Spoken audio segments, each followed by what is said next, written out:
In this video, I'm going to show you how I teach my client the right hip thrust form to improve his mobility and strength and at the same time avoid injuries. Let's break it down. Hip thrust used to be my favorite exercise, honestly, in my weightlifting days, when I didn't know what a bar was or a pull-up. So yeah, I would just, lift heavy, all that stuff.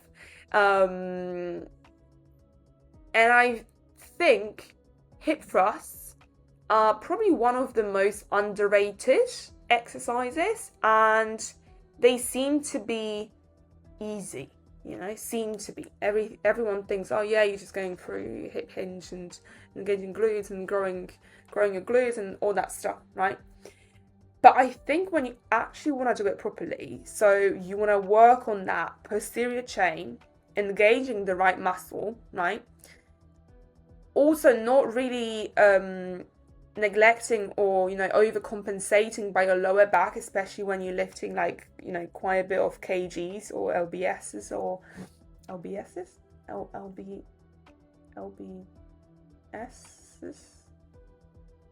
what? Anyway, wait.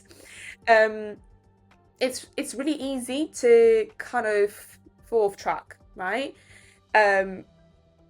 So I would say for you, there's one thing that I really, really appreciate you doing, and you're doing it correctly, which we forget about doing, is that, again, maintaining the whole alignment through the spine, right? What I see in most cases with a lot of people and clients is that you would just lift your hips up and then your neck would literally go bam, towards the ceiling or even behind you, right? Which is literally doing the opposite of what we should do. Now, what I want you to think about, and you're doing it very, very correctly, and you can even step up a little bit, is to keep that chin really close to your chest, right? So even going actually off the natural neck alignment, the whole cervical spine in relation to the whole spine and everything, even tuck it a little bit further, right? Because it really allow you and make it easier in the beginning to keep the ribs down, so engage the whole core, and then you're really gonna see how much you can feel the hip thrust, especially one-legged, but I'm also talking about both leg hip thrust, how much you're going to feel it in the hamstring and the glute. Because think about it, I don't want to say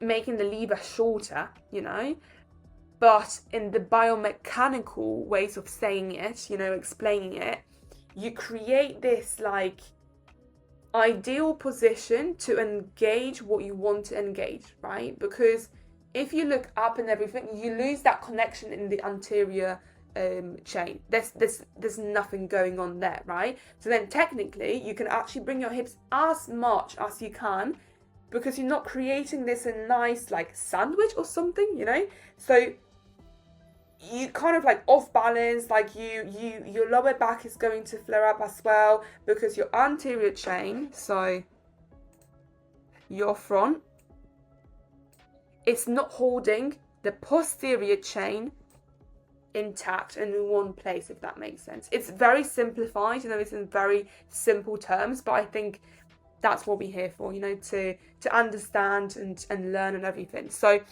think of it like you really want, although we're working the posterior chain, you really want to work your anterior chain as well, right? And how do I do this? Like I said, chin tucked in, ribs down, core engaged. Then, okay, lower back is not going to be compensated, because this is not going to allow you to overarch, because you want to bring your hips up towards the ceiling, right? So in that way, your glute and your hamstring is going to work really, really hard, because you still want to push towards the ceiling, but this will be blocking you. So then you create this beautiful biomechanical complex, like I would like to call it, focusing on the right things without overcompensating anything and, literally asking for an injury. So yeah, beaut.